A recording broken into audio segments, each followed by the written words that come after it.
I want to welcome you to the Retro Rogues Live. Please pay attention to our warning graphic. It states that the Retro Rogues Live show is intended for an adult audience and not intended for children under the age of 13. Parental discretion is advised.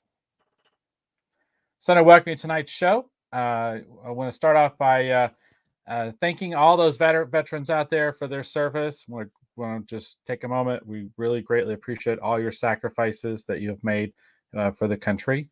And along those lines, we're going to be drawing Captain America live on tonight's show. In addition to that, we're also going to be talking about what in the heck's going on with Rogue Squadron. Also, CGC is going to start grading video games, I guess. And also a salute to Dean Stockwell. All that and more on tonight's episode of the Retro Rogues Live. My name is Dave Beaty. I'm one of your hosts. For nearly the last 30 years, I've been a professional illustrator and graphic designer. And tonight, I feel like my hair is on fire because I didn't have enough time to do everything. So I am just running around like crazy. So please bear with me if I seem kind of freaked out and stressed. But enough about that. I want to welcome back, as always, my great co-host. This is Mr. Eric Alexander. Eric, please tell the folks, hopefully watch or listening at home, some of the fun things you have worked on as a creative professional. Yes, hello everyone. I'm Eric Alexander, also known as Bass God 14. That's Bass God 14, not Bass God. That's Bass God, like a bass guitar. And I am the Chief Financial Officer of Bad Bob Productions, which is a production company, film production company located in Arizona. Currently, I am the executive producer on a film called Staycation, which has been filming on location in California, but also via all over the world via Zoom. And I did want to mention, as Dave had mentioned, obviously this is Veterans Day, and we did specifically want to acknowledge folks that have served. If you're out there in the Rogues Gallery and you have served, we thank you for your service. We really appreciate that. I did want to take a moment to point out my favorite veteran, which of course is my dad. So that's a picture of my dad there. He passed away a little over a year ago. But I remember you, Dad, and I hope everybody else does here on Veterans Day. So, again, thank you all for your service, those that you have served, and those of you that supported those that served. We forget that sometimes about the sacrifice that families have to go through in supporting their service members. So, kudos to you as well, those of you that have been in that position, whether it's son, daughter, father, brother, whatever. If you've been in that role. We appreciate you as well on this Veterans Day. And of course, Dave is going to be doing some more wonderful art for us. For those that are not aware, we are undergoing a format change. We are going to be revealing some brand new concepts, brand new stories, brand new characters on this program in the next hopefully coming weeks. We've been working on that. In fact, we just had a meeting yesterday about it, and the process is moving forward. And as part of that, Dave has been doing original art. So for folks that may be wondering, what exactly is going on or what are these guys about, that's the plan. So Dave's been doing original art. Right now, it's sort of more of a test phase. We're getting out the kinks so that we can make sure that all this stuff is going to be ready to go when we have our own stuff coming out. There are some comments from the Rogues Gallery, so let's see who's out here tonight. We appreciate you coming out. Jane is in the house. She says, "Hey guys, Jane, it's very good to see you. We always appreciate you coming out and supporting the show." Asia's in the house. Of course, she says, "Hello, darlings," and we appreciate that, Asia. Interesting picture there. I wish I could see it a little bit better. Your profile pic there. And let's see. I think we had someone else in the house. Yeah, Hollywood Jackson. Hollywood Jackson's in the house. We appreciate you being here. And Mott's is in the house as well. So we appreciate that. We appreciate all of you folks in the Rogues Gallery. You're all very supportive. We really appreciate it, and we definitely want your comments tonight on our discussion. Hi, David. Glad to see you here. And I want to take a moment. Eric, thank you for your service. I appreciate that. Thank you. And I am proud of my service. I did serve in the Navy Reserve. So I am proud of that. And I appreciate Dave calling that out because I wouldn't do it myself, but I appreciate Dave doing it. All right. So I know we're going to be talking about Rogue One. I know we're going to talk about the CGC video game grading, and we're going to talk about Dean Stockwell. I'm going to go ahead and probably get started drawing right from the jump. But what do you want to talk about first? Well, I know that Rogue Squadron is the one that you wanted to talk about All right. personally Yeah. yourself. So I was thought maybe that would be good to get the ball rolling. So Okay. So I'm not going to get into. Let me go ahead and just say my piece, and I'll get started drawing if that's okay. So we're not going to put up a news story. You can go on the internet and search it out. It's kind of all over the place. I do have a news story to reference, You by the do? way. Okay. So All I right. do. Okay. Yeah. All right. Okay. I was just going to get right into the opinion side of it because I just think it's weird. So, long story short, Eric does have a news story. Are you going to put that into the chat? Yeah, I'll go ahead and put that into the Awesome. chat. As some of you probably know, we've been having some difficulties when I try to share my screen while Dave is sharing his screen, and we can't seem to get around that. So this is a Hollywood Reporter article. I'm going to be sharing it there in the chat. This is not spam. So if you folks want to check out the article, you can check it out right there. So the general tenor of what's going on is it was announced the other day that Rogue One has been basically delayed, and it's like indefinitely delayed or something, which is really kind of weird. And the most of the articles I've read basically state that it's because of Patty Jenkins' schedule. Like they're saying scheduling conflicts is what they're saying. Um, and it just seems really weird to me because they made such a big deal out of Rogue Squadron. And I know, like, amongst my circle of friends, like Rogue Squadron, of all the stuff they've announced, is the one thing that even the casual Star Wars fans were like asking me questions and excited about, like people I work with, and like everyone I knew was excited. And they did such a great job teasing it. Patty Jenkins rollerblading, and then she puts on the X-Wing fighter helmet and she's walking to the X-Wing and she talks about her dad being a pilot. I mean, and it was so much buildup for that I assumed that project must have been pretty much ready to go, because the other stuff that's still moving forward, they kind of just mentioned, oh, we're doing this thing.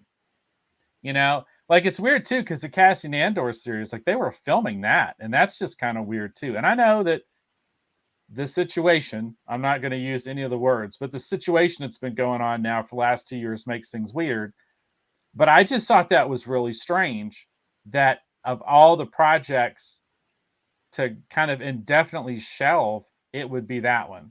And I just thought that was really strange. I mean, what do you think, Eric? Well, to me, it's not all that surprising. I also wanted to acknowledge that Matt Reed is in the house. Matt, good to see you. And again, I think this is actually a topic I think you might be interested in commenting on. Now, the article that I put out there in the chat, that is actually from Variety, I believe. I do have a screenshot that I can put up here for you. So this is from the Hollywood Reporter. It says Patty Jenkins' Star Wars movie Rogue Squadron delayed. It says the first Star Wars feature since 2019's Rise of Skywalker was to have gone into production next year. Now, as Dave mentioned, this particular article does say that this was due to scheduling conflicts with the director. That's the reason. There's a lot of people out there that think that it's just not going to happen. Now, I don't have a firm source for you. In fact, even with this particular article, I don't think there's actually an official response from Lucasfilm. As far as I know, and if anybody knows different, please let me know. Lucasfilm has not officially responded to this story. They have not confirmed or denied. But pretty much everybody's running with this. But there are some rumors out there that, hey, this is just not going to happen. And I'm not terribly surprised, because remember what's been going on with Rian Johnson. He directed he directed one of the Disney Wars films, and he was supposed to be doing a new Star Wars movie, and that's been indefinitely shelved. In fact, I don't think they've ever officially said, "Oh, it's not going to happen." Maybe they have, I don't know. But it seems like there was a lot of spin through that process. So, saying, okay, that's not going to happen. And then a lot of people might remember that the writers, the showrunners for Game of Thrones, the two of them were supposed to have their own Star Wars movie. And, kind of like coincidentally, quote unquote, that all fell through once the last season of Game of Thrones came out. And there was a lot of disappointment. There was a lot of disappointment in the last season of Game of Thrones. And suddenly their deal, that suddenly they were too busy. You know what I mean? That's kind of, they spin it. That's my point, is they spin these things. They spend it with Ryan Johnson. They spend it with they spend it with the showrunners from Game of Thrones. So I can't help but think that there's some spin going on with this situation as well. Now, it could be exactly, what's being reported. It could be that she's just too busy right now with Wonder Woman 3. And I think she's also doing Cleopatra, and she just can't do it. But it's like, wouldn't you work these things out beforehand, especially when you're talking about, a huge property like Star Wars and the huge opportunity that something like that affords? Especially, I mean, let's be honest, Wonder Woman 1984 was a disappointment. I don't, there's spin on that all over the place, but it was a disappointment. It was a disappointment to fans. And I think it was a disappointment in terms of revenue, in terms of box office, and in terms of streaming revenue. So it's like Star Wars would be a good place in my mind, for Patty Jenkins to go, because that's going to take all the attention away from those other things. But I don't know. To me, it feels like it's a lot of spin, and we've heard this and we've seen this before. That's what it feels like to me. We've heard this line from Lucasfilm. They do have problems over there. There's Kathleen Kennedy has a reputation as far as the way she is with directors and her way or the highway, and she's not that great. She's not that easy to work with. We can see what happened with Solo. Solo is a great example, where they actually fired the initial directors and then they brought Ron Howard in at the last minute to fix the movie. And I think it was a disaster. I think it's probably the worst Star Wars movie ever made. And to me, there's lots of company for that in that category, but Solo is really, in my opinion, not a very good film. So my point, though, is that we've seen this pattern before from Lucasfilm. So in a way, I'm just not surprised. I'm just not surprised at all. You know what I mean, Dave? It doesn't surprise me. I understand you're not surprised, but it to me, just as a fan, I was just really disappointed to see this announcement, because like I said, it's like it's the one that I was most excited about, like Book of Boba Fett, and the next season, The Mandalorian. And I love the idea of a Top Gun, X-Wing movie. Like, that just sounds really cool. Plus the time period, is, I know that the time period for some diehard fans might be a little problematic, but when I look at, they did such a good job with Rogue One, which was kind of sitting in the original, the original trilogy era. I thought, well, maybe this could be really great. Like, and so I don't know. I was just really disappointed hearing that, that this is just kind of not just delayed, but like indefinitely delayed. Like, that was just, I just found that weird. Well, the official story says it is still going to be released. Officially, the release date hasn't changed. I don't know how that's going to work when you're not going into production when you're supposed to be. So Yeah. I don't think that's possible. Again, the thing is that Lucasfilm hasn't actually come out officially to confirm any of this. So, officially nothing has changed. It's just that what we know is it hasn't gone into production, and it should have gone into production. So that's the problem. That's something that they're able to look into and confirm. It's like it just hasn't started filming. So we'll see. It could, again, very well be that it's delayed, but Lucasfilm does have a history of this, especially post Disney buyout. Lucasfilm has a history of this, of getting like high profile directors who are kind of on a some sort of a streak or whatever, and they'll hire them, and then somehow the buzz goes away. I mean, I'll throw it out there. This could be a consequence of Wonder Woman 1984. You never know. You really don't. So maybe they're waiting to see what happens with Wonder Woman 3. I don't know. Maybe they're waiting to see what happens with Cleopatra, and then they'll maybe give her a second chance.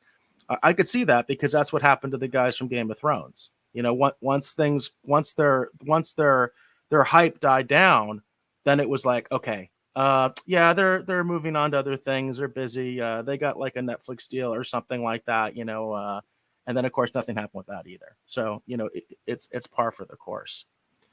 Let's see. So Asia says 1984 was hot garbage. Laugh out loud. Lucasfilm. I actually liked Solo. Bummed I did not get my Darth Maul payoff. I think they need to put the TLC in the movies. Mandalorian can't keep holding the franchise on its shoulders. And I think a lot of people feel that way, Asia, as far as the Mandalorian is kind of holding the franchise up on its shoulders at this point. In fact, a lot of people that are very against or very dismissive of Disney Wars, they'll point to that last episode of The Mandalorian as a big glimmer of hope. I was actually watching Doomcock last Sunday. Incidentally, I mentioned to Dave, PJ was on the show from Orville Nation. That's one of the reasons that I was watching that episode of Doomcock, was because our friend PJ from Orville Nation was on the show. And they did a shout out. PJ did a shout out to you on the show, Dave. But one of the things that they were discussing was the state of Star Wars. And it actually got very, very heated. There was a very, very heated discussion on the panel.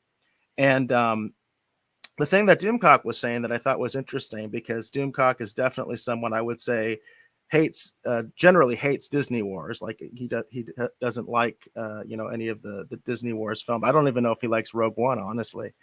And he was actually kind of making the point that because he felt The Mandalorian had ended on such a high point, something that meant something obviously to him, that he was willing to kind of give him a chance, which I think is really interesting, because it's like, as far as I know, he doesn't like any of the Disney horror films. And it's like, then this one thing comes out and he's like, well, now I have hope. So it's interesting the way sometimes that Star Wars fans are, because it's like, it seems like you can abuse them pretty badly and then they'll still come back because they just find that one kernel of something that they like, and then they'll come back to it. So it's kind of interesting and kind of strange. Hollywood says Asia should be Wonder Woman next. There you go. You're not going to get any argument from me on that. And Matt Reed also agrees. He says Hollywood Jackson. I totally agree. And so yes, I you're not going to get any argument from me that Asia should be Wonder Woman next. All right. Did you have anything else you wanted to talk about with Rogue One, Dave? No, that's it. That was pretty much the totality of kind of what I wanted to discuss. I just thought it was really kind of weird the way all that was kind of just dropped and whatever else. So, and yeah, that was pretty much it. I want to say hi, Matt, and I will third, fourth, fifth, sixth, whatever. Asia should be the next Wonder Woman. So there you go. Yeah. All in agreement. All in agreement, right? There's no debate on that one. All right, so let's see. We've got a couple other stories that we wanted to cover, and folks there in the Rogues Gallery, if you have something that you want us to talk about, please let us know. We're always open to that. And actually, along those lines, this is another story that actually came from the Rogues Gallery. And I've always told you that my DMs are open on Twitter. That's at BassGod14 at BASSGOD14. And these last 2 weeks, I've gotten a response from the Rogues Gallery where you said, hey, look into this. Hey, what do you think about that? So this article is actually from the CGC website itself. So I'm going to talk about this a little bit. I want to mention, I did not realize that CGC Video Games had been announced all the way back, I think, in like July. So I had no idea that had been announced for quite a while. But this article is actually dated November 5th. So this is a very recent article. So it says CGC Video Games quest to document, protect, and preserve. There is no reset button when it comes to establishing the legacy of video games. It says the video game world has been expanding since the inception of video games in the days of early computing. It has transformed dramatically, particularly with the creation of immersive digital experiences that players interact socially within. These experiences have become so detailed and immersive that they affect our individual perceptions and global culture. By extension, this has led to the video game collecting hobby, a quest to document, protect, and preserve the legacy of video games. When CGC Video Games launches in 2022, its expert and impartial grading services will advance this quest and continue the expansion and transformation of the video game world. As the video game collecting hobby grows, games become more than simply pieces of media or entertainment. Games are now being recognized for the role they play in identity formation and for the value that they add to society, revealing how vital it is to protect this part of our culture and establish the basis and reason for collecting. And then it just says, be part of the legacy. They give some information, like you can contact them if you want to be involved in this process. I think this is really kind of interesting. So first of all, again, backing it up, CGC Video, again, was apparently announced back in like July. And it's interesting to me, how they're kind of trying to keep this thing going. We've had a lot of discussion on this show about WATA Games and basically what Collectors Universe is doing. PSA, for those of you that aren't aware, that Collectors Universe owns all of that. They own PSA and they own WATA Games. It's a trend that I find, honestly, a little bit disturbing. And I've talked about that on a previous video. Dave and I have talked about that on a previous video if you want to check it out. This spin is interesting to me. Now, game preservation is certainly a thing in the gaming community. I'm aware of several different folks out there, YouTubers and such, people that go to a lot of the conventions that are very involved with the idea of game preservation and even doing like video game museums and things like that. But honestly, that's not really what a grading company does or what they're for. You know what I mean? A grading company, what they do is they establish the sort of the quality of the item. They do pack it, right? So there is a preservation aspect. I'm not going to say there is no preservation aspect. I mean, they do put them in a case of some kind to quote unquote protect them. And but the main thing with grading is it's all about value, right? It's all about making vintage video games a collectible, something that you can trade as a commodity, the same way that you would trade gold or silver or something like that. So I think it's interesting that this article and they're kind of slant on it, that they're going to be preserving video games. I really wish that there was more stuff where they talked about, the fact that maybe they're going to have population reports, because that's a big controversy with WATA Games is they don't. So nobody knows how many of those, quote, $1 million Super Mario games are out there. Nobody knows except WATA themselves, because they don't publish those population reports. I don't know if there's been any movement on that. I unfortunately haven't kept up on it because it just hasn't been on my radar lately. But that is a huge controversy with WATA Games, and CGC has a real opportunity to make themselves really, quote unquote, the impartial grader. Like if they can keep away from these questionable relationships that WATA Games has, like for instance with the auction houses, we brought that up in that controversy. I think that's much more important. It's this particular slant is a little strange to me. Mats, you of course were the one that brought this to my attention. You said, if I were to get a video game graded, I would trust CGC, not WATA Games. And Mott's, I think that's obviously the hope. The hope is that CGC will not immerse itself in some of the controversies and some of the allegations that have been levied against Wata Games, particularly their relationship to the auction houses and some of the other weird things that are going on. The big thing to me also, again, is those population reports. When you do not know how many of that particular item exist, how much of that graded item exists, I don't care what it is. I don't care if it's comic books, trading cards, or what have you. That puts you at a real disadvantage. And what it does is it really opens you up to market manipulation, because you don't know how quote unquote rare this thing actually is. Those population reports are very, very important for the transparency of any graded collectible. Again, regardless of whether it's trading cards, comic books, whatever it is, those population reports are really important, and WATA doesn't do that. So my hope is that CGC will do that, and I wish that article that we were talking about, I wish that they were talking about that and saying, yes, we are going to have population reports. You're going to know exactly how much of these things are around. Maybe preservation has something to do with that. Maybe they're going to use that as sort of a line to say, okay, so if we have population reports, then you do know, quote unquote, how many graded copies of this thing are, and that helps in the preservation efforts to know how rare a certain item is. I don't know. I thought that was just sort of a weird angle that they used in that article.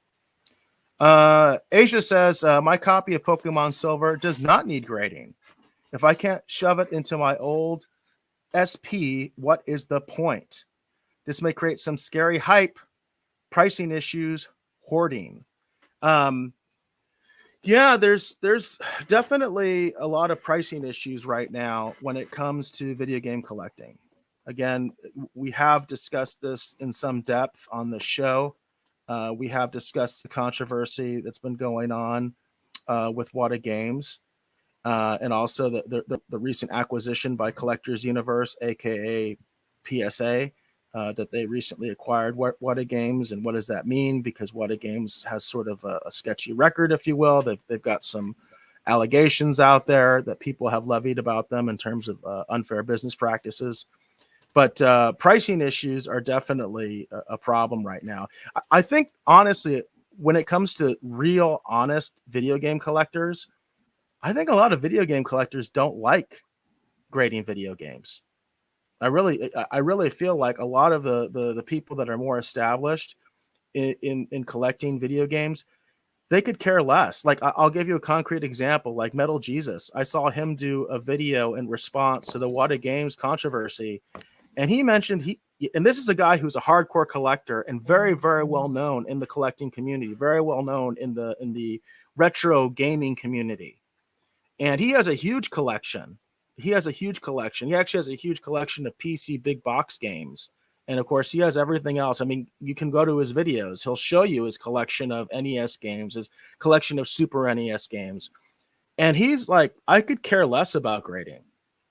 I could care less. And part of that is because a guy like him, he tries to get this stuff on the cheap. He tries to shop at places like, garage sales, and flea markets. And one of the points he made was that record-setting video game from Wata Games, that Super Mario that was, millions of dollars. We talked about that. What that does is it gives the people that aren't even fans, right? The people that are like clearing out, the people that are doing that garage sale and clearing out their son or their daughter's video game collection while they're off at college, right? It gives something in that person's mind that mom or dad that's doing the garage sale, who has nothing invested in video games, should care less about them. But because CNN covered that record sale, now they think they have something, and they're gonna overcharge you. They're gonna overcharge you, or they're gonna ask you retail. And then it's like, okay, what was the point of going to the garage sale when I could just go to a vintage gaming store and I'd be charged the same thing? That's something that really affects collectors, especially like what I would say are genuine collectors. So I think there's a lot of controversy in the gaming community right now about whether grading games is even a good thing or not. I think a lot of them would say no. especially a lot of people that have these extensive collections, because they know that it's going to get harder and harder and harder for them to complete their collections, because the rarer stuff is going to go out, go up in value, possibly, astronomically, because of this, the grading. Let's see what we got here. Asia says, Dave, your Cap's facial expression is everything for me. Growl. You're too kind. James Thompson said he's just checking in. Glad to have you here, James. And please feel free to comment on any of the topics of the show, or you can obviously comment about Dave's artwork. Again, we are doing this as a tribute for Veterans Day. It seemed like a no-brainer. Captain America, right? So, and there's so few of our World War II vets left too. That's something that should be acknowledged on Veterans Day. There are very few of them. If you know any, if you folks know any, you better be thanking them for their service and saying hi, because there are very few of our World War II vets still around. All right, so Matt Reed says, I have a ton of original Atari games I'm trying to unload. Papa needs new shoes. Laugh out loud. I'm sorry to tell you, Matt, my understanding, in fact, that I think actually, I think I remember hearing this from Metal Jesus of all people as well, because Metal Jesus also collects Atari games. And he's mentioned that the Atari games seem to have kind of done their peak, and they definitely are going down again. So there was a time a couple years ago when Atari games were starting to become quite valuable, that you could, especially the more popular games. And I think to some extent that, they still are. Some of the more popular, the rarer games are still sought after, especially if they're in the box. That's a big thing with Atari game collecting, is if they're actually in the box. But there's another person I follow called Reserved Investments, and he's really big because he actually started in video games. He does all sorts of stuff like antiques and all sorts of different stuff, coins. But he actually started in video games, and he started with like Atari games, Atari games and Nintendo games and stuff like that. But the thing is what I'm hearing is that market has been heavily manipulated. The Atari game market has been heavily manipulated. And a lot of the demand is going away because the people that wanted it have got it. So that's just the last thing that I've kind of heard out there, in the ether, Matt. I do think that there's still, depending on what you have, you might have some value, but I also think it's kind of peaked. The Atari, the rush to get Atari games. So, it could come back. Certainly, we don't know what Wata Games' plans are for Atari. They've been focusing, it seems, on Nintendo. So who knows? But I've heard that there's a lot of market manipulation, and a lot of the demand has simply just gone away. James says, it's a privilege to sit next to you, Dave, every day and see your work. Yeah, James and I work together. James is a great guy. He's also a very talented designer. And I'm honored to get to sit next to you too, James. It's a lot of fun we'd worked at a previous place before where I'm at now. And it's just really awesome that we get to work so closely together. And we've already done some cool stuff, and I'm excited for all the fun things we're going to be doing here in the years to come, hopefully. So that's awesome. Sounds like there's a good mutual admiration society going on there. And, that's awesome. And James, thank you for your service too. Oh, thank you, James. As I said, we are commemorating Veterans Day, so definitely thank you for your service. We definitely appreciate that. And again, that's why we're doing Captain America today. So Matt says that he has heard that about the Atari games, so it sounds like you're kind of confirming some of the stuff that I've heard out there. Motts asks, what about my Commodore 64 games? Well, what about them, Motts? What about them exactly? Do you think there's value there? There is nostalgia, I think, for the Commodore 64. The interesting thing is I never had a Commodore 64, but my best friend growing up did. And I thought that was like the coolest, most awesome thing in the freaking world.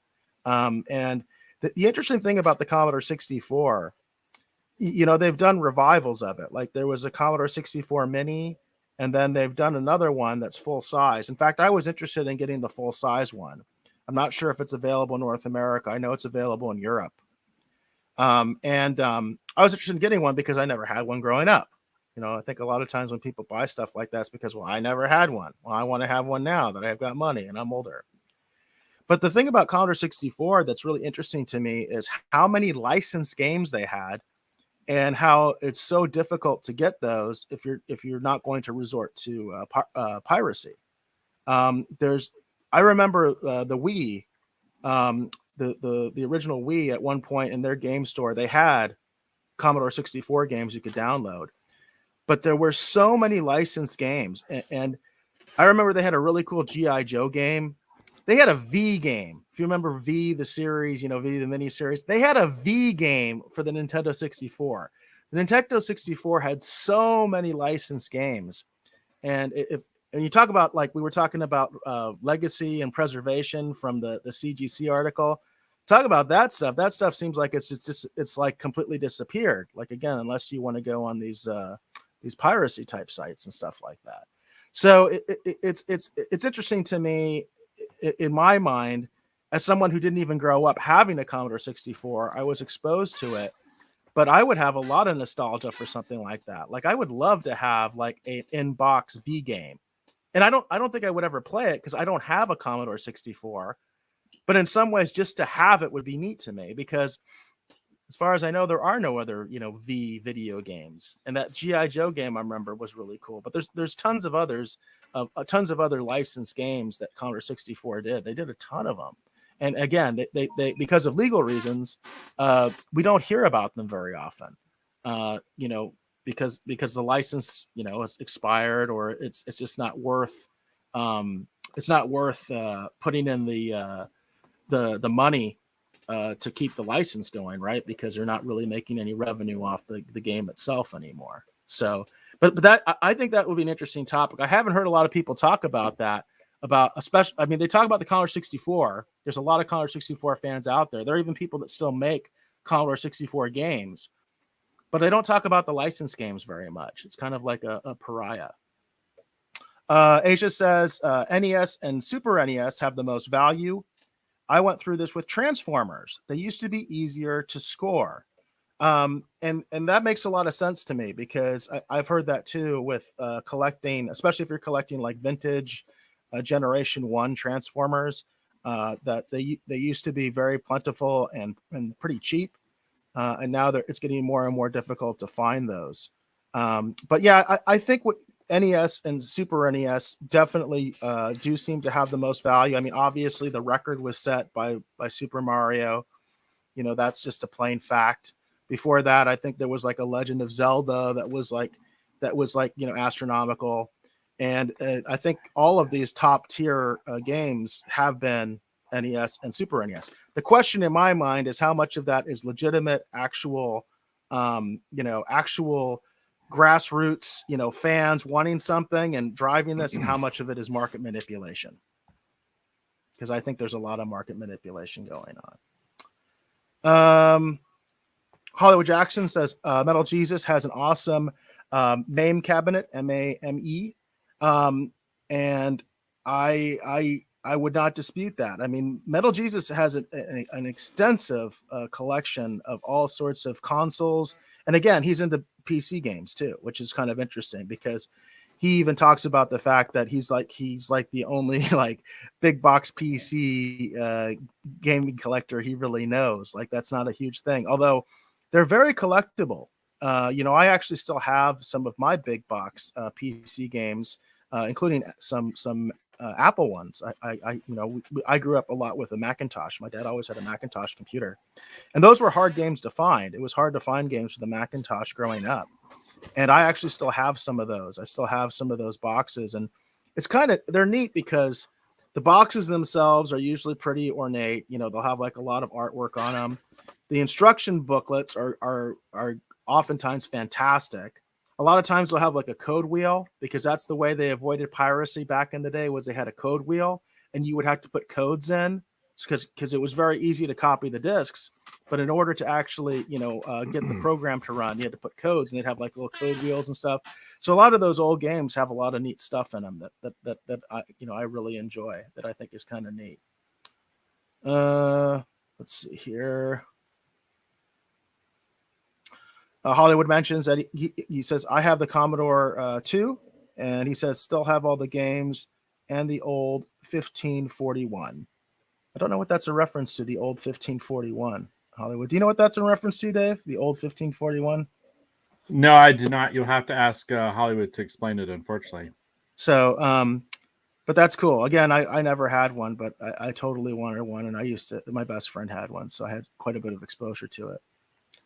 Mott says his favorite game was Spy versus Spy growing up. I remember Spy versus Spy. I don't remember the game, unfortunately. I have heard of it, though. I have heard of the Spy versus Spy game, and I have heard a lot of people actually really like it. Asia says they made an Ultra Magnus game for the Super NES. I want inbox from Japan. I did not know that. I did not know they made an Ultra Magnus game for the Super NES, and I'm assuming it was like a Japan exclusive, because I never heard of it. That's pretty neat. I had not heard of that. That's a whole nother can of worms too, is people that try to collect the import games, and that market seems to go all over the place sometimes, because a lot of people, they collect the import games because they're often cheaper than the domestic equivalent. In other words, the North American version is often more expensive than the import, but it seems like that's changing. It seems like now import games are starting to get more expensive. And I know a big thing with import games, because I've discussed this with people at conventions and stuff. And I actually have a Super Famicom. I actually bought a Super Famicom at a gaming convention one time, and I bought a few games for it. The big thing that they were telling me is, of course, the games that don't require, a lot of reading, or text, like the sort of like non-RPG games, those ones always tend to kind of go up. They tend to be more expensive, because obviously, if there's a lot of, if there's a lot of text involved, there's a lot of reading involved. If you can't speak Japanese, you can't read Japanese, you can't play the game. So nobody really wants that stuff, especially in North America. But that's an interesting market when you get into import games.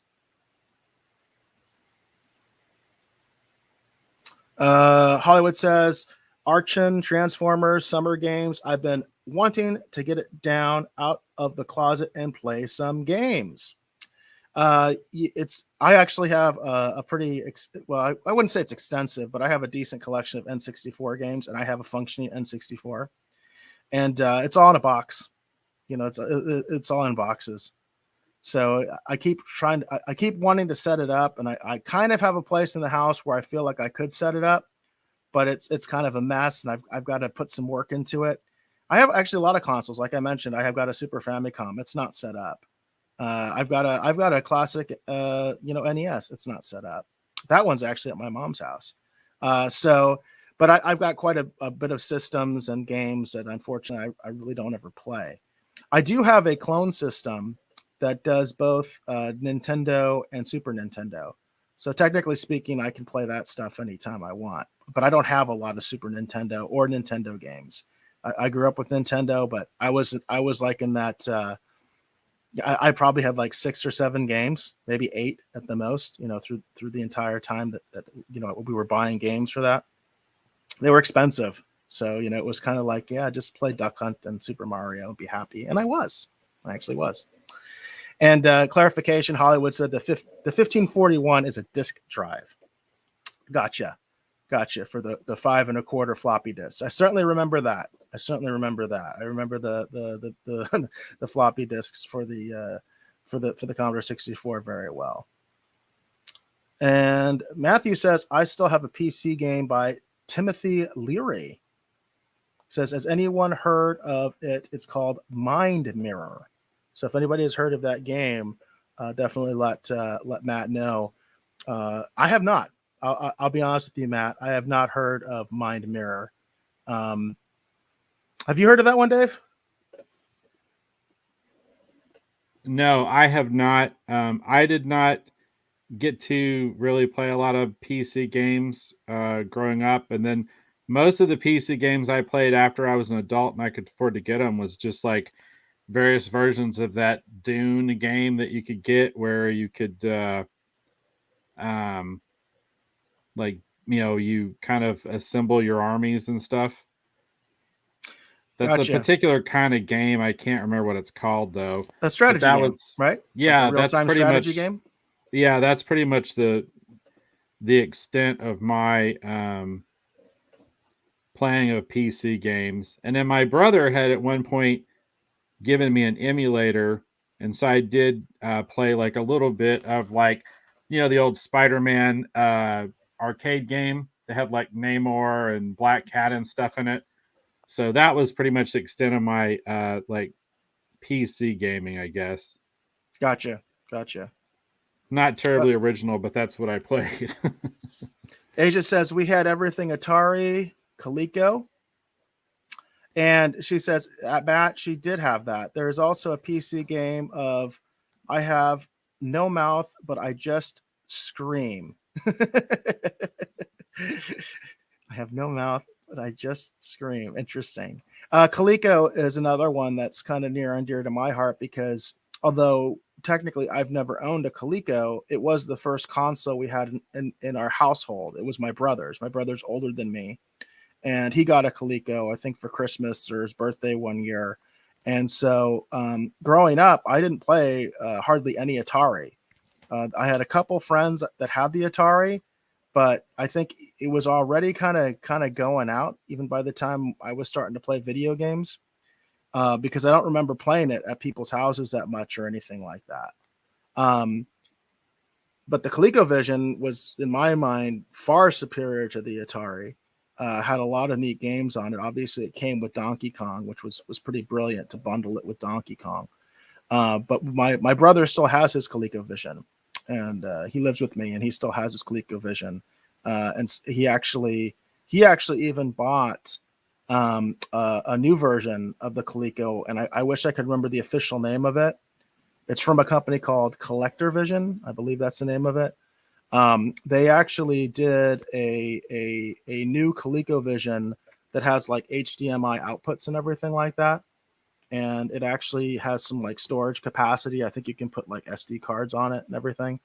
It's again, that's my brother's, but he actually has like a new up-to-date version of the ColecoVision, if you can believe that even exists, and it does. And again, I think it's Collector Vision. If people are interested in that and checking that out, they're the ones that sell it.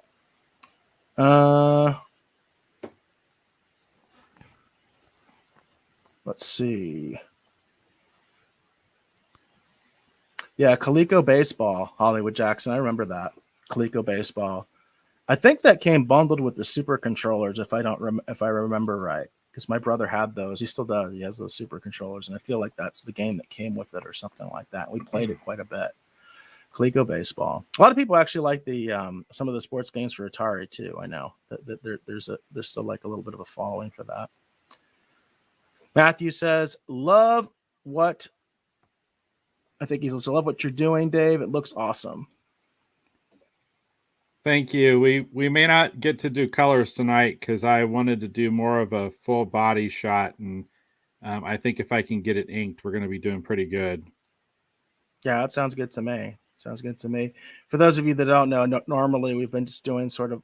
Dave has just been doing like a headshot, like so. This will be cool to have more of the whole body pose. It's looking good, Dave. I think it's definitely looking good. Thank you.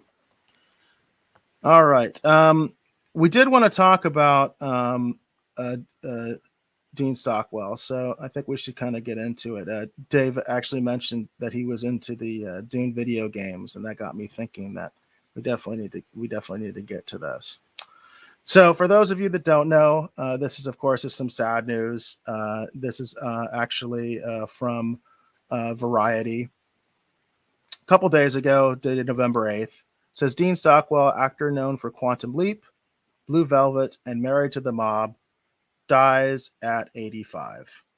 Says Dean Stockwell, who began his acting career as a child in Hollywood's golden age and later performed memorably in David Lynch's Blue Velvet, in the comedy Married to the Mob, for which he was Oscar nominated, and on TV's Quantum Leap, for which he was Emmy nominated. Died Sunday. He was 85. The actor racked up an extraordinary 200 credits in a career that spanned 7 decades, working with notable directors including Lynch, Jonathan Demme, Robert Altman, Wim Wenders, Sidney Lumet, and Francis Ford Coppola, among, of course, many others. It's interesting to me what a huge career this man had. I mean, I remember my dad and I used to watch Quantum Leap together. That was a show we used to watch together when I was growing up. And my dad used to mention the fact that he recognized Dean Stockwell as like a child actor because he had been acting since he was a little kid. And basically, in the golden age of Hollywood, he even though he's like, you wouldn't think he's quite old enough to be that, because most of those people unfortunately are gone. Because he was a child actor, he was involved with a lot of the golden age of Hollywood, and my dad knew who he was. So I think that might have been one of the reasons that we even started watching Quantum Leap, besides the fact that my dad was always pretty, he was always into science fiction. He was the one who got me into Star Trek and stuff like that.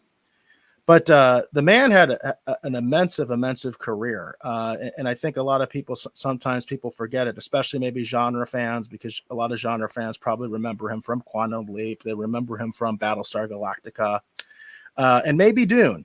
That's kind of one of the things that made me say, let's bring this up. Because I'll go there and I'll just say it. I'll just say it. I really did think he did a better job in Dune than the new version. Okay.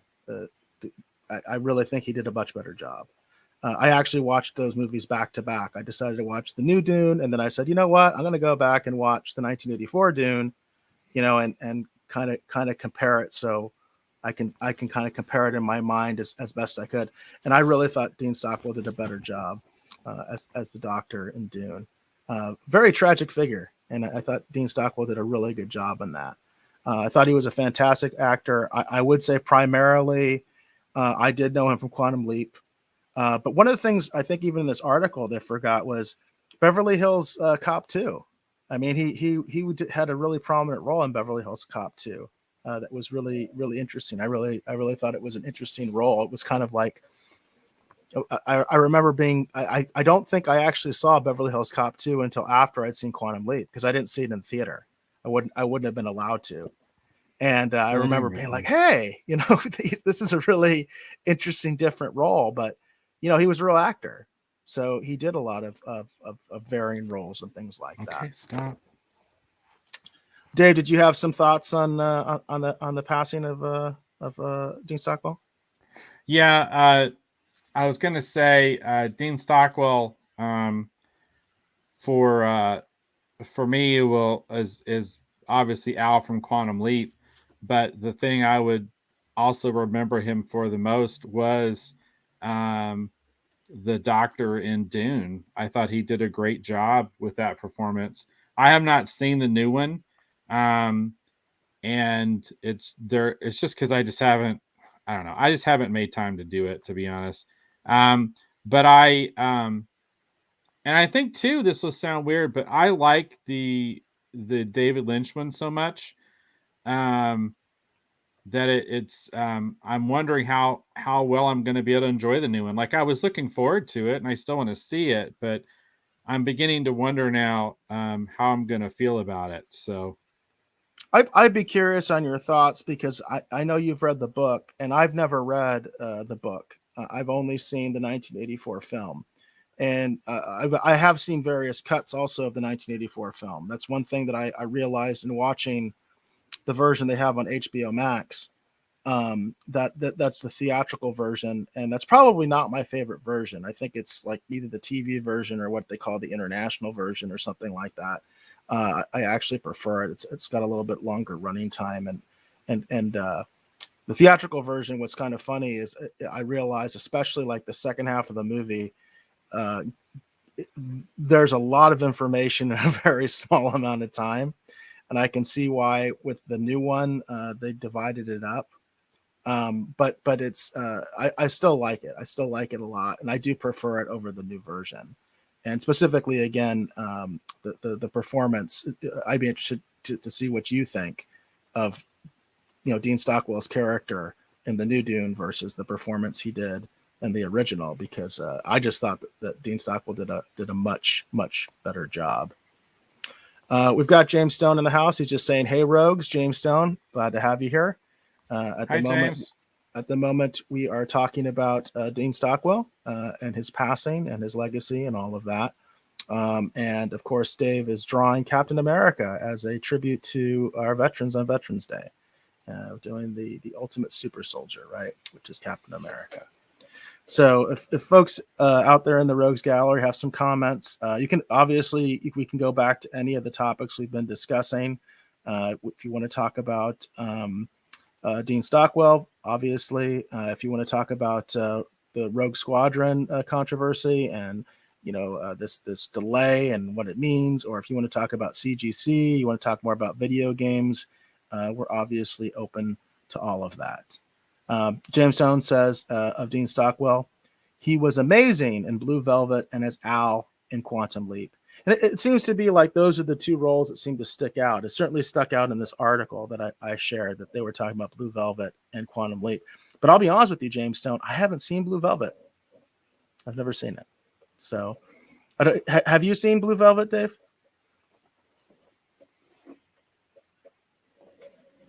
Dave, are you muted? Oh, sorry. It's hard for me to remember that when I'm sitting here trying to draw too. Yeah, a lot of different things going on.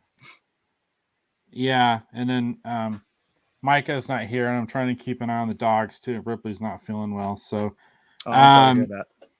Yeah. So what was I trying to say? I have seen most of Blue Velvet, but I have not seen all of Blue Velvet. So that's interesting. There are movies I have like that as well. Yeah, and I haven't seen it all the way through.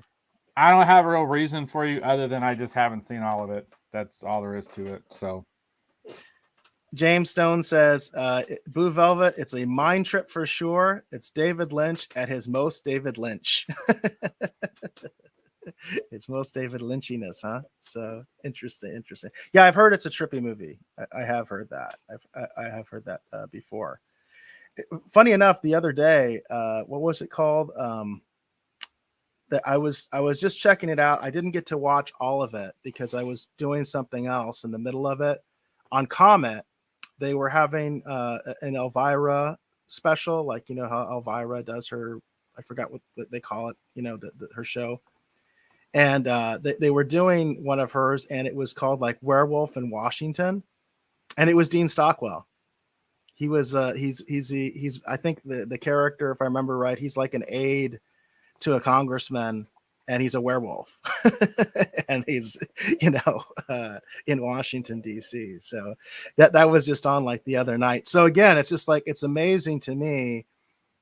All the different kind of roles that Dean Stockwell played, and again, it does in some terms, in some ways, it's kind of like everybody just kind of thinks of him from Quantum Leap. It feels like, at least the people in my circles, and Battlestar Galactica too. I think there's a lot of Battlestar Galactica fans, who remember for that. But he did so much more than that. The man had like a massive career over a very, very long period of time. But I think he was a really, really, fantastic actor. I know that there's a quote in that article that I was showing where, of course, Scott Bakula was asked to comment, and he had nothing but good things to say. And I believe the two of them were actually like real, had become real friends and all that kind of stuff. Obviously, Dean Stockwell actually appeared on an episode of Enterprise, and I'm sure the only reason he did that was because Scott Bakula was on the show. So that's always something to check out if you haven't seen it. There is that episode of Enterprise where Dean Stockwell is on. Yes, of course, Hollywood Jackson. Elvira, Mistress of the Dark. Yes, she does. They actually show some of they actually show some episodes of her show on Comet these days, and they do it. I don't think they do it in any kind of regular schedule, but they were doing it, obviously, coming up to Halloween and all that kind of stuff. And I think they, from time to time, will put some of her stuff on. Definitely some weird movies that she shows her, because I'd never heard of that one. And then when I saw Dean Stockwell was in it, I was like, wow, that's crazy. That's crazy. But it is funny sometimes to see, prominent, well-known, well-respected actors in very B type movies, right? Like maybe not even B. Maybe we're talking more like Z. Like they're pretty low budget and sometimes pretty bad, but it happens, right? It happens.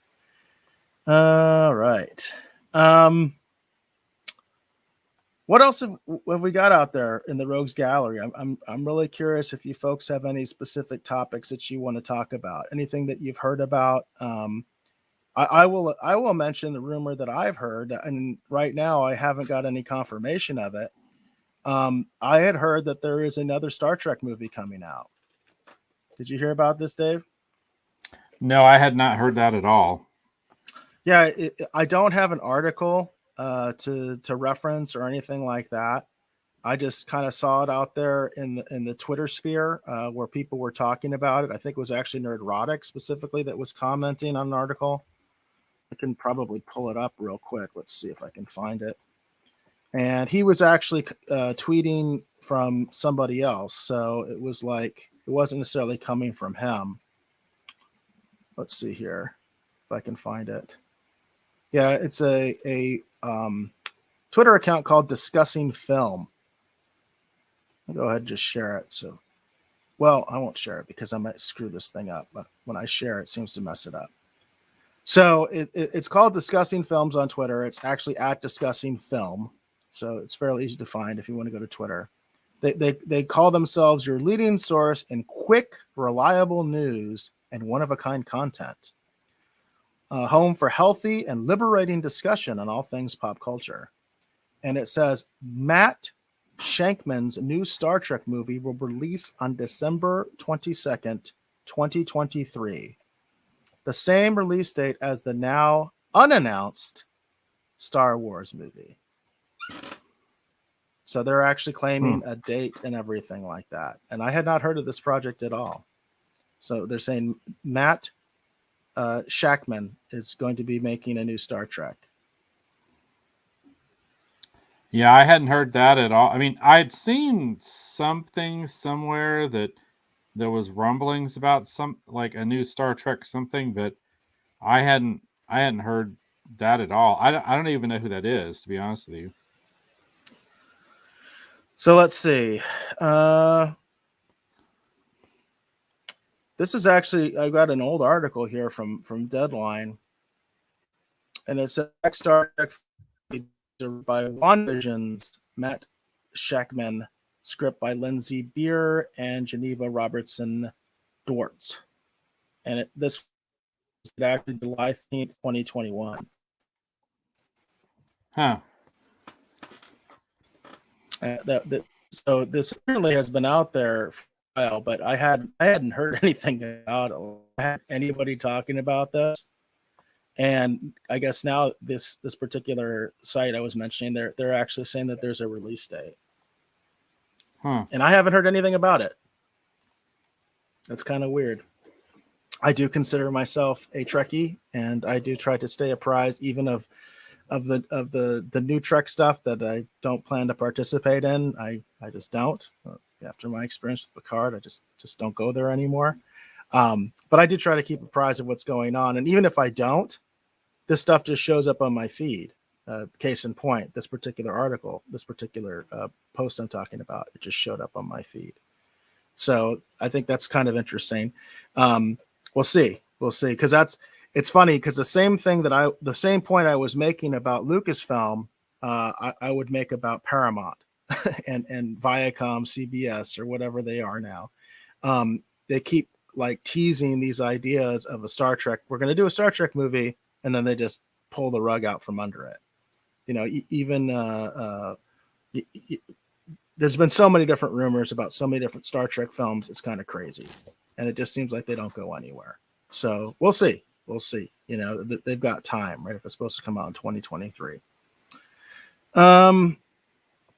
Oh, here we go. Here's something that you'll probably find interesting, Dave. It says, this is from James Stone. He said, heard there's supposed to be a Moon Knight official suit photo released tomorrow. It was trending on Twitter. Were you aware of this, Mr. Moon Knight superfan Dave Beaty? No, I was not aware of that. I have literally been so stupid busy. I honestly have been, I guess for lack of a better word, I am not terribly informed at the moment about a lot of fan things. Oh, time to plug the battery in. So just so people are wondering, so I've been trying something different. I was thinking that the thing that was causing this to freeze up was having the battery plugged in the whole time. So I have thought it's like, well, let's try not having the battery plugged in the whole time and see if it works better. And it seems like between the last two shows, it is behaving a little bit better, the Surface Pro. Back to Moon Knight. I follow a lot of Moon Knight stuff, but I had not heard that. It would be cool. And there should be a lot of fun stuff coming out of Marvel here about a lot of these other productions they've got going on, because I feel like that the wind has already gone out of the sails of Eternals. So they do need to, kind of get people excited again with something. So. Yeah, and for those of you that are not aware, we do have an official e-zine that you can find over at www.davebeaty.com. And there's an extensive write-up on Moon Knight. So especially if you're like me and you're not that familiar with the character, it gives you a lot of information, in anticipation of the series that's going to be coming up, which I know Dave has been pretty excited about, because it's a character that he's always kind of enjoyed. So. But we'll see. I did see Moon Knight was trending on Twitter. I did see that, but the context I saw was that I guess it's supposed to be Disney Plus Day tomorrow. That's my understanding. So I had been hearing some buzz about things maybe in relation to the Disney Plus Day. Right, and that's the context that I heard it in, was that people were like saying, this is what I want to hear about. And Moon Knight was one of the big things that they wanted to hear something about. Cool. James Stone says, I share the MK pick, Dave, and I did an honor of that mostly because it's so cool. So yeah, and I was about to mention that article actually features artwork by James Stone and myself. So there you go. There you go. That's in the fanzine. So definitely check that out, folks. It's 100% free. You can download it again. I'll put that up again real quick on www.davebeaty.com. That is a 100% free e-zine. That's the official, e-zine, fanzine of the Retro Rogues Live, and it does have an extensive write-up on Moon Knight, among other things. We have a feature article from PJ from Orville Nation in that. He's actually that's actually the cover story. Obviously, he's been a good friend of the show. He's been on the show multiple times, and we appreciate him, and we appreciate fandom in general, which is one thing that Orville Nation's really good at, is sort of developing that community and keeping that community going and all that kind of stuff. So definitely consider checking that out if you haven't already. And James says, Dave made that piece really sing. Well, I mean, James, you provided a great foundation, and it was a lot of fun to do that. I just really enjoyed working on that. That was a lot of fun. The fanzine was something I intended to do much more of, but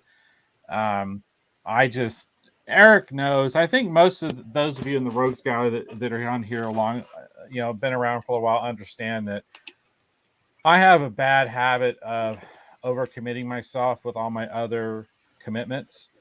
That was just something that, while I wanted to do it, it just got away from me. In my head, I'm always thinking, like, at some point I'm going to have this awesome staff and all these amazing things are going to happen. But the reality of it is, I think it's just going to be Eric and I for the long haul when it comes to what we're doing around here. Even though I'd love to have some extra hands to help with things, you know. But we are going to be having Rob more on the show more often. Hopefully, that's going to be something that's happening for those of you that maybe saw the episode when Dave was on vacation. PJ from Orville Nation helped out, but also Robert McVeigh, my partner from Bad Bob Productions. He actually came out, and we actually just had a meeting with him yesterday regarding our new project. And so he's going to be hopefully coming on the show actually quite a bit more in at least a sort of like semi-regular, if not regular capacity, because he's got things going on as well that he has to deal with that sometimes get in the way. But yeah, so we definitely have that going, and possibly some others. You know what I mean? There's some other folks that might be at least coming on the show in a fairly regular basis. But we'll have to see. We'll have to see. It's just you never know how it's going to go. Yeah, Asia says Dave has 11 jobs. He needs to be multiple man. You need to be able to like clone yourself, Dave. No, I totally unfortunately agree with that. All right, so I'm going to do the best I can to do this shield here real quick. It's got a bunch of ellipses on it, and I'm kind of stressing because of where we are on time, so they're not going to be perfect. So we're just going to go real quick here. Well, don't stress out too much, Dave. I think people enjoy the process, so it's not like anybody's trying to rush you, you know? So, but James says, artists be like, you're so good. No, you're so good. No, you are. No, you are. And so on. I dig it, James. That's very cool. And as it should be, right? That's the way artists should be with each other. Unfortunately, I think, James, also a lot of artists sometimes are like, maybe that's what they say to your face, behind your back. They're like, you know, I've seen that. Unfortunately, I've seen that. I've been around cons enough that there are people that do talk smack about each other sometimes. And usually it has nothing to do really with the artwork. It's because they don't like the guy, right? And so now they're going to say their artwork sucks. That I don't like. So that happens, you know. Don't. So Hollywood says it's looking good, Dave. Thanks. Yeah, I'm just freaking out. It's starting to freak out here. Come on. We're all good, machine. Keep going. and Asia says she's got dibs on one of your clones, and she's going to use that Dave clone to design cosplays for her. All right. That's not a bad idea there. That's not a bad idea at all. What would you use your clone of Dave for? That's a great topic of discussion. If you had a clone of Dave, what would you use him for? I would have him constantly have him designing characters. Like I have all these ideas of different characters and things, and I would just constantly have my clone of Dave just designing characters for me that out of my imagination. That's what I would do with my clone of Dave. Okay, I'm hoping we're okay here because it started to freak out. Come on, respond. Like technical difficulties? Yeah, it's kind of freaking out here. Well, like I said, just take your time. We understand if a glitch happens. All right, I'm gonna have to give me just a second here, everybody. I'm gonna have to log out the Surface Pro here, and then log it back in. No problem. Sometimes you got to reboot. Other day on one of the shows, I had to reboot my entire router because I lost my internet connection, and that was not fun. It happens. Sometimes stuff like that happens. It's just the way it is. And it doesn't even matter if you have quote unquote good equipment. Sometimes, my dad used to say, he's an engineer. He used to say that electronic devices have their own personality, even if it's the same brand, even if it's the same make, even if it's the same year, they have their own little personalities. And he would know because he dealt with that stuff all the time. Let's see here. Yeah, James Stone says regarding artists, we self-deprecate ourselves enough to help build up that thick skin we need. And that's so true, right? That's true of anybody, I think, that does anything creative. You have to develop a thick skin because there are people that will say pretty nasty things to you regarding your work. It's just the name of the game, unfortunately. And you know, you can see it with larger media. I mean, think about how divided the fandoms are right now in Star Wars and Star Trek. And there's a lot of people that are like, wow, I really love this. And other people are like, wow, that's complete garbage. So one man's art is another man's trash. That's just the truth of it. You know, that's art is subjective. It always has been and always will be, unfortunately. So, and I know that's tough for anybody that creates, whether they're writing, whether they're sketching, whether they're doing film, doesn't matter. It is subjective to some extent. There we go. Jane on the Dave clone.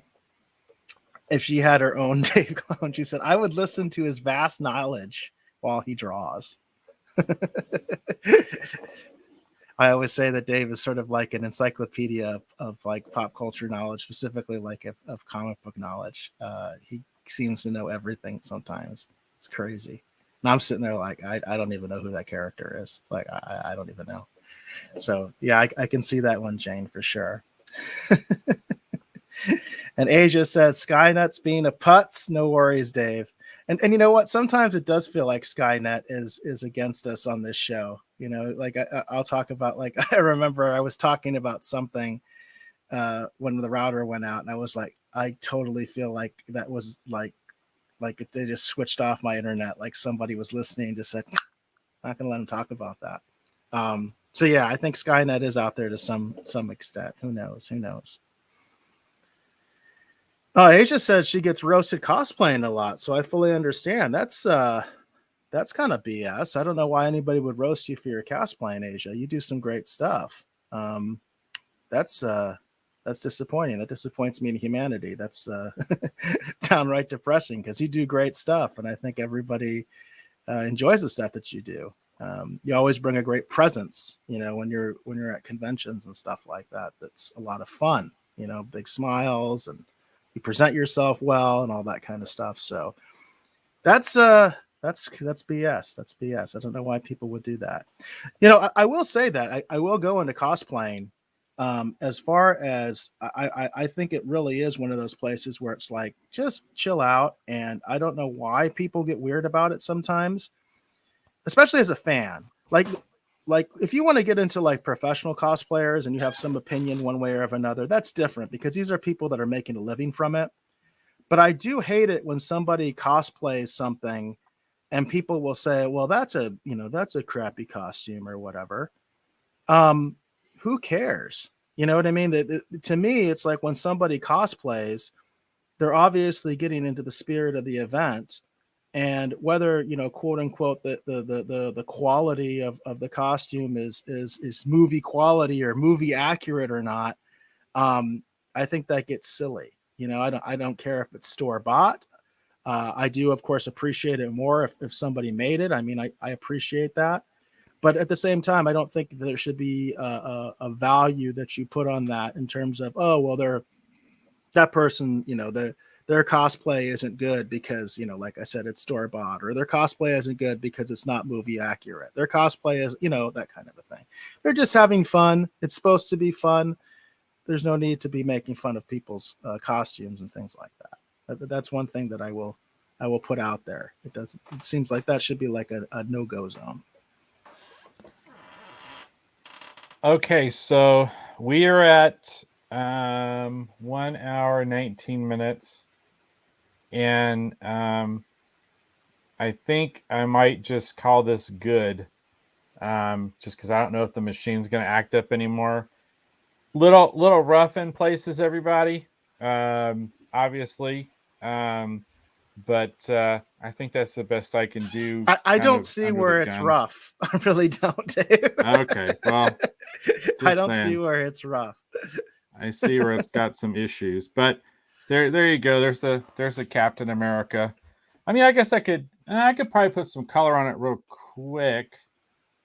No, I think we'll let it go. Do we want to let it go? Or do you want to y'all want to see me try and color it real quick? Just it'll be real simple colors though. Well, Jackie just came in. She said, "You're so talented." We appreciate that comment, Jackie, and thanks for coming on the show. Asia says, "He looks awesome, Dave." Says, "My boo, Steve looks fierce."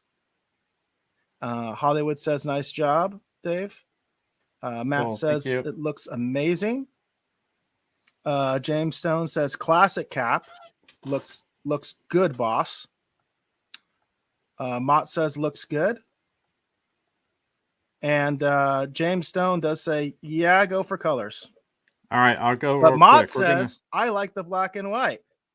Well, there you and go. then Matt Reed says, "Color it, love to watch." So we've got some division in the Rogues Gala right now. But Hollywood Jackson also says, "Color it." All right, I'll color it real quick. Asia says black and white. Hey, we got a little debate going here. I'll color it real quick. We're just going to do some quick flat colors. I'll say this. I think it's good as is, but of course, if Dave wants to color it, let him color it. So because I enjoy it. I enjoy it. Jane is voting for color too, so I think you have to go with her, right, Dave? So yeah. Jackie says, "Save as black and white, then do a color copy." I did actually take a screen capture, Jackie, of the black and white version. I've been talking to Dave about this, and I keep screwing this up. I need to take more screen captures while Dave is actually working, because what I like to do for the YouTube is I can change the image that shows up. There's a term for that. I can change the image that shows up when you first are just looking at the video. And I like to put in some of Dave's artwork, but I don't like to put in the finished product, because then I feel like if everybody already knows what the finished product is, then they're not going to watch the stream. That's just my thinking.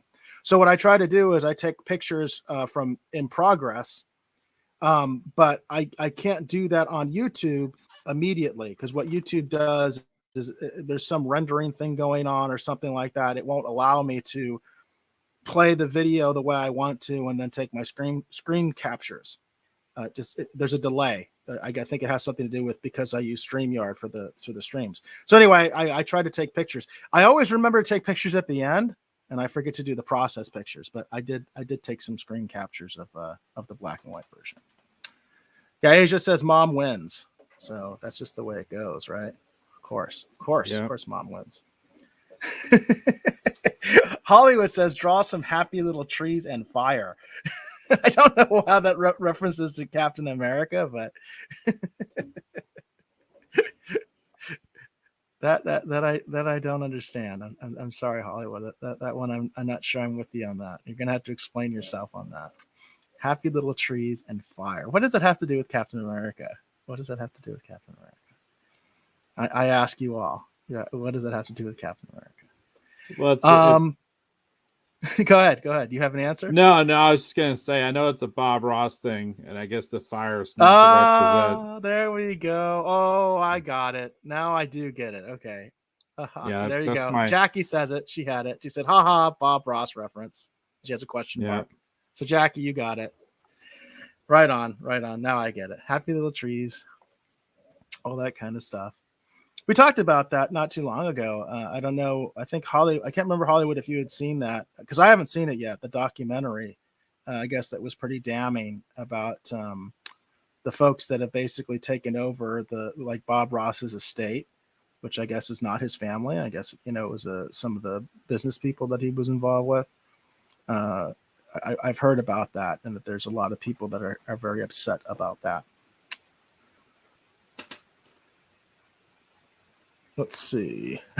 And Hollywood says he's a pyro. Okay.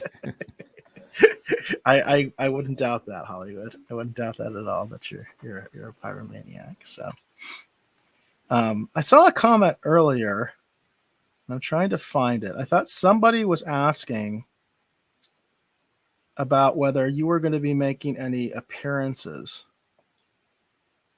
And I can't find the comment. I don't know if I just missed that or I imagined that. But you have been doing some events, Dave. Do you have any events coming up?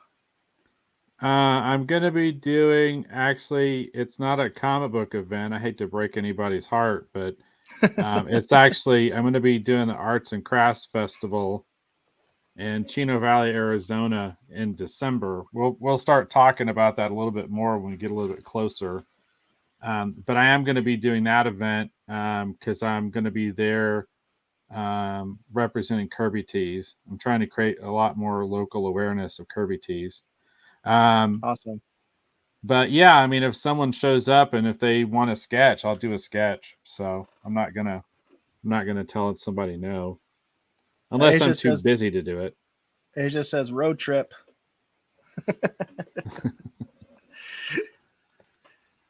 Yeah, that sounds like that actually could be a lot of fun. So that's cool. Yeah, I could have sworn somebody was asking about that. I couldn't find the I can't find the tweet again, but I could have sworn somebody was asking that. I don't know if they were aware of that event or what, but I thought somebody earlier was asking about that. So it is kind of nice that events are, hey, there we go. It was Mott's. Whoops. It was Mott's. Mott's was the one that was asking. So glad I got that answered for you. Yeah, it's kind of nice because there are some events that are starting to happen again. So that is cool. Doesn't seem like, a lot of the bigger events are still happening until like next year. But then coming next year, a lot of the big events are supposed to come back. Like I know Game On Expo is supposed to come back. We were talking about gaming. And Mott's, that's an event I definitely recommend to you if you haven't gone to it, or even if you have. I think if you have, you're going to be wanting to go to it again. That one's coming back, I think, in August.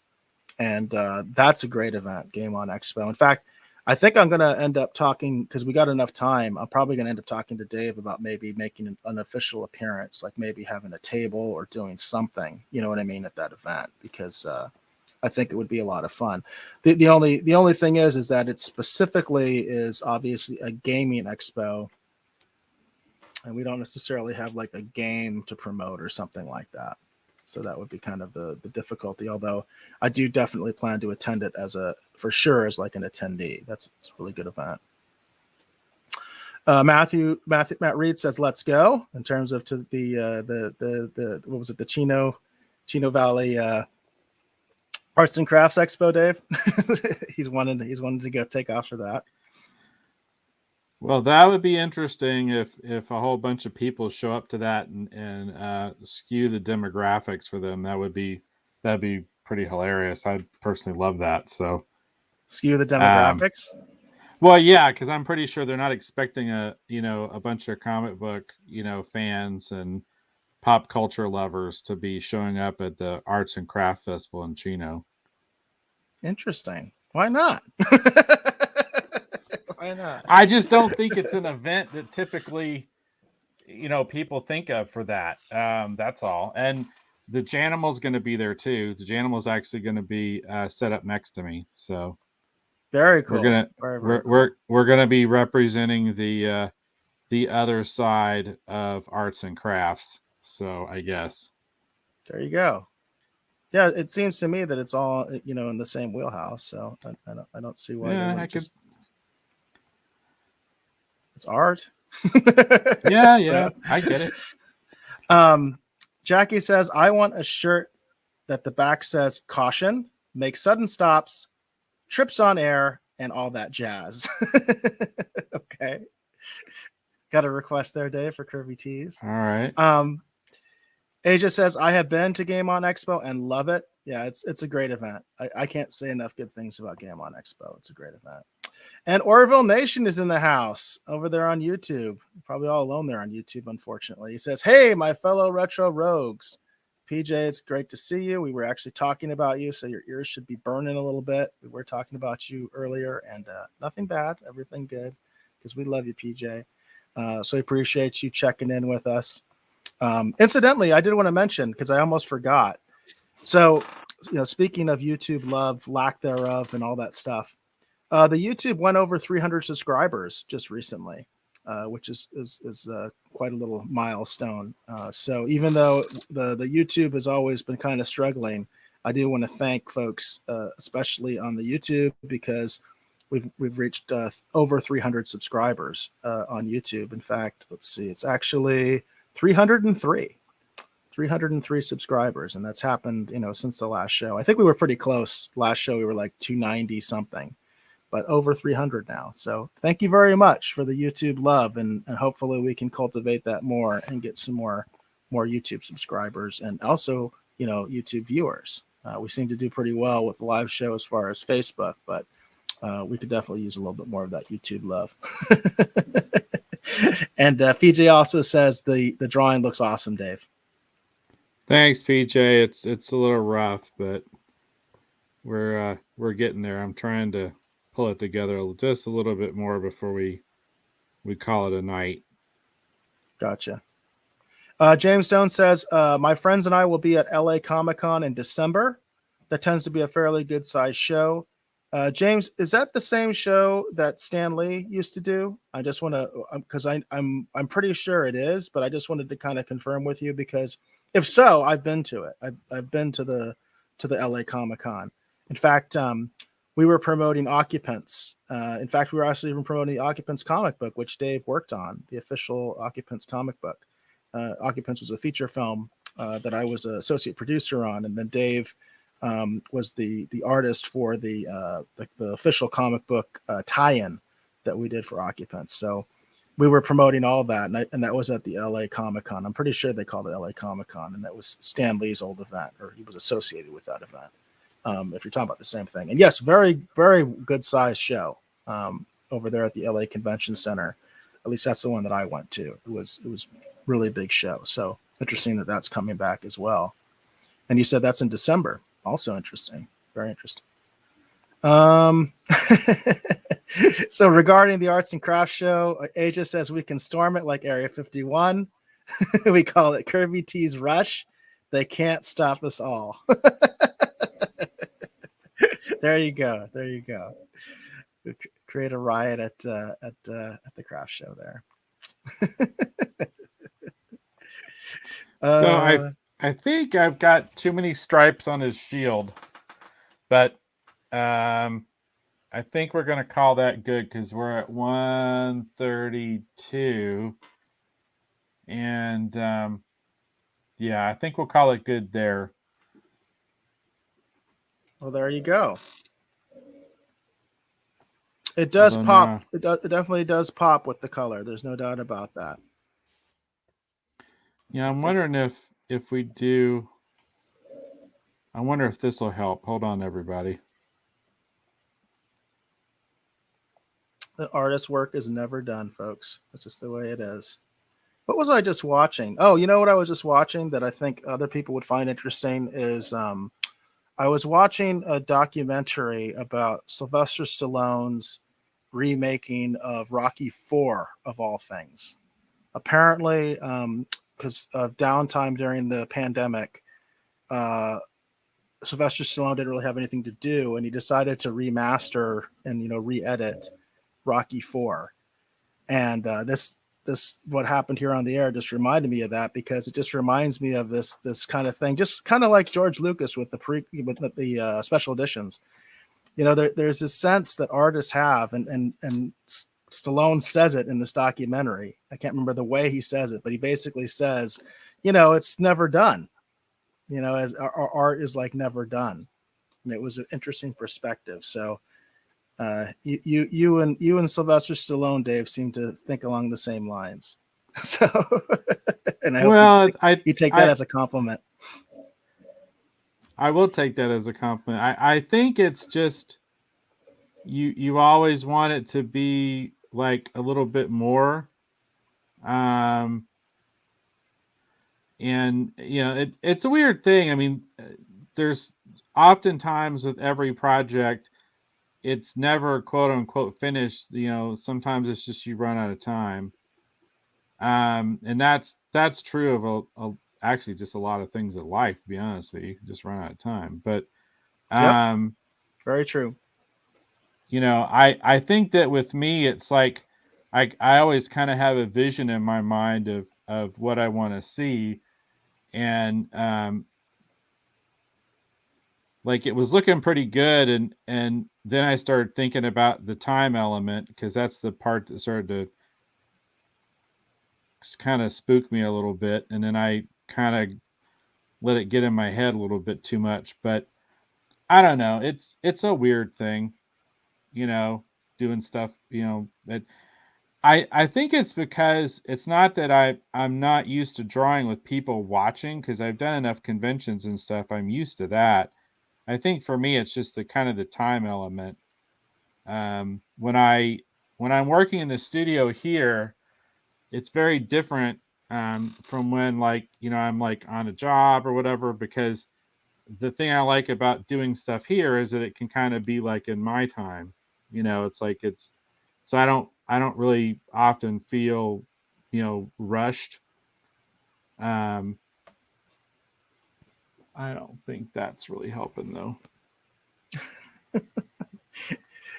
Well, I like what James Stone says here. He says, art is never finished, just abandoned. He says, I think Da Vinci, amongst others, said that.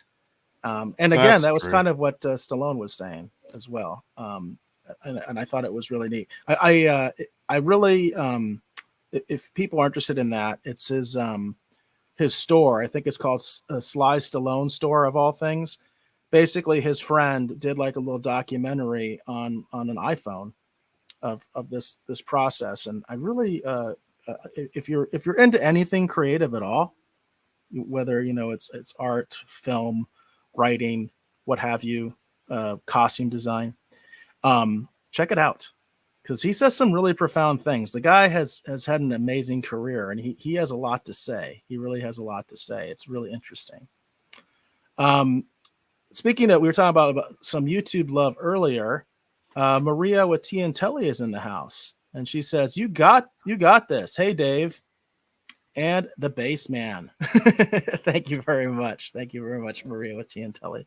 We appreciate you. We appreciate you coming out from YouTube. We're trying to cultivate that a little bit more, and hopefully get a little bit more dialogue going on that side of things. So appreciate your comment and appreciate you checking out the show. And Dave, you and Maria are going to be working on something together, right?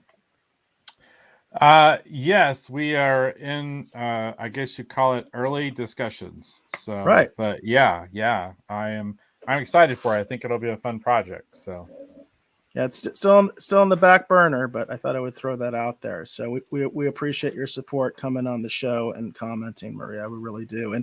And she does content herself. yeah. So if anybody's interested, Maria actually does do her own content. And Maria, please feel free to share the link. You know, as far as for people that might want to check out your show as well. And of course, PJ does as well. PJ from Orville Nation also does his own content, and we definitely try to support that as much as possible. Let's see here. I did fall behind a little bit in the comments, and now I'm a little discombobulated. Although Asia says, as far as the drawing goes, she says he looks amazing, Dave, and she salutes you. Oh, thank you. You're too kind. Too kind. Thank you. PJ says, "Wow, Dave," just like that too. So Too kind, but thank you. It's a little rougher than I'd like, but you know, I it's one of those things. We've done something like Head and Shoulders type of things. Like I wanted to do like a full body, you know, and Cap to me always is Cap is always to me best in two kind of modes, either in action or, you know, standing kind of almost like, you know, being a symbol, you know, whether he's right. saluting or holding a Mm-hmm. flag, or like I feel like that's how Cap is always best. So I wanted to do something kind of, you know, him kind of leaping forward in action, you know, with the shield and the whole thing. And so I felt like, we'll try and do something a little bit more adventurous. Like I think I can get it in under the time. A little bit longer than I thought, but I still think it looks pretty cool. So I think it looks awesome. And the Rogues Gallery definitely agrees. Hollywood Jackson says, "Looks good, Dave." thank you. Thank you. Matthew Reed says he loves it. Gives you a little heart there. Thank you, Matthew. Orville Nation also went on to say it looks amazing. And Maria backed him up saying, I know, very impressive. And Jane, of course, says, really like the color. Thanks, Mom. Really like the color. We had that little debate earlier about whether Dave should color it or not. Right. And along those lines, Mott says, I'm so glad I voted for color because it looks awesome. It looks awesome. Thank you, David. Yeah, I started coloring it because I saw his comment before you posted it up, and I was like, well, let me just go ahead and start coloring. So, but cool. Yeah, thank you, David. So awesome. We definitely got a lot of love for this particular drawing. I'll put it over here so you can kind of see it, in all of its glory. As of course, I am going to take some screenshots of this as well. Yeah, I think it's fantastic. Again, this is a salute to all the veterans out there on Veterans Day. That's why we decided to do this. Kind of a no-brainer in some ways, but hey, Captain America, he's the ultimate super soldier. Obviously, World War II veteran. So we wanted to say, give a little shout out to all the folks out there that have served our country. So. And also it's interesting. I would like to note because it is worth noting, Veterans Day also commemorates the end of World War I. So I just want to throw that out there. Sometimes that gets lost because obviously we're talking about all veterans, all conflicts, all those kinds of things, deployed or not, whatever. It's Veterans Day. If you served, it's your day. But it's also to commemorate the end of World War I. So I just want to throw that out there. That kind of think about that because World War I to this day has profound effects on our lives. It really does. It changed the world. It changed the world order, if you will. So something to also consider because people forget about that. Tracy's in the house, and she was actually doing a shout out to PJ and Maria, but I just wanted to acknowledge her that she was in the house. We appreciate that. And again, we also appreciate that YouTube love, as I said, because we're trying to cultivate a little bit more of that. So we appreciate that. And PJ says that cap looks great, Dave. Seriously. Tracy says, wow, great work. Great work. Thank you. And we're happy to have you here, Tracy. Yeah, we're happy to have all of you folks. Everybody from the Orville Nation. We really appreciate the support. And we really appreciate, PJ, what you've been bringing to the table for us as far as, getting us some of that support from Orville Nation, from your community. We really appreciate that. Very cool. All right. So unless anyone else has anything they want to add in the Rogues Gallery, I think we might be good. So. Yep, I think we're good. All right. Very cool. So we're going to go ahead and move to the outro. I want to thank all of you for hopefully watching or listening. Eventually, we're going to go back to listening. I'm going to start putting up audio versions of the show again. But I want to thank all of you for hopefully watching or listening to this episode of the Retro Rogues Live. Again, my name is Dave Beaty. I've been one of your hosts. If you're curious to learn more about me, see more of my artwork and all that kind of fun stuff, I'm actually going to steer you to the Dave Beaty website. I feel like that's the best place to kind of see a very large selection of different projects and artwork that I've worked on. You can check that over at, again, davebeaty.com. That's DAVEBEATY.com. Also, too, you can find the Retro Rogues fanzine. Very happy to have PJ here from Orville Nation in the house. Always glad when PJ can be over here. But there's a great feature story actually with PJ actually in the Retro Rogues fanzine. In addition to that, also that great artwork we were talking about by Mr. James Stone, who's also been in the Rogues Gallery this evening, that can also be found in the Retro Rogues fanzine. All that and so much more over at davebeaty.com. You're going to want to go there and actually click on the Retro Rogues tab at the top of the website. It'll take you there, and you can download the fanzine for free. We just want to thank you for being here and participating in the show. We greatly, greatly appreciate your support. But enough about that. I want to thank, as always, my great co-host, Mr. Eric Alexander, as always, providing his unique perspective and point of view on all these fun topics we like to talk about here on the Retro Rogues Live. Eric, please tell the folks, hopefully watching or listening at home, where they can learn more about you on the interwebs. Well, I'm most active on Twitter. You can find me there at BassGod14, at BASSGOD14. My DMs are wide open. I'm happy to say the last two shows, I have gotten suggestions for things for us to talk about. So please keep it going. If you have some rumors, stories you want us to talk about on the air, let me know, because I really appreciate getting some feedback from the Rogues Gallery and having people suggest things for us to talk about on the show that you're interested in. And then, of course, be prepared to comment if you do that. Absolutely be prepared to comment. Base God 14 is also the official Twitch. It's also the official YouTube. I again want to do a special thanks to our new YouTube subscribers, because we are now officially over the 300 subscriber mark. It's taken forever to get there, but I'm glad to be there. So I appreciate that, and I appreciate your support. And I appreciate your support no matter what medium. If you're on the Twitter, the Twitch, what have you, we appreciate all of that. But I want to do that special shout out to YouTube, since you got us over 300 subscribers, and I really appreciate that. Really appreciate that. So let's see what we got. Hollywood Jackson just says, night all. We always appreciate your comments, Hollywood Jackson, and appreciate your participation on the show. Great stuff. You always have good comments. We really appreciate that. James Stone just gives you another shout out today for www.davebeaty.com. James, you're too kind. Thank you very much. We both appreciate that very, very much. Jane says, bye, everyone. Again, Jane, we appreciate your feedback. Appreciate you voting on the color black and white for the drawing tonight. And let's see what else we got here. I don't want to forget anybody.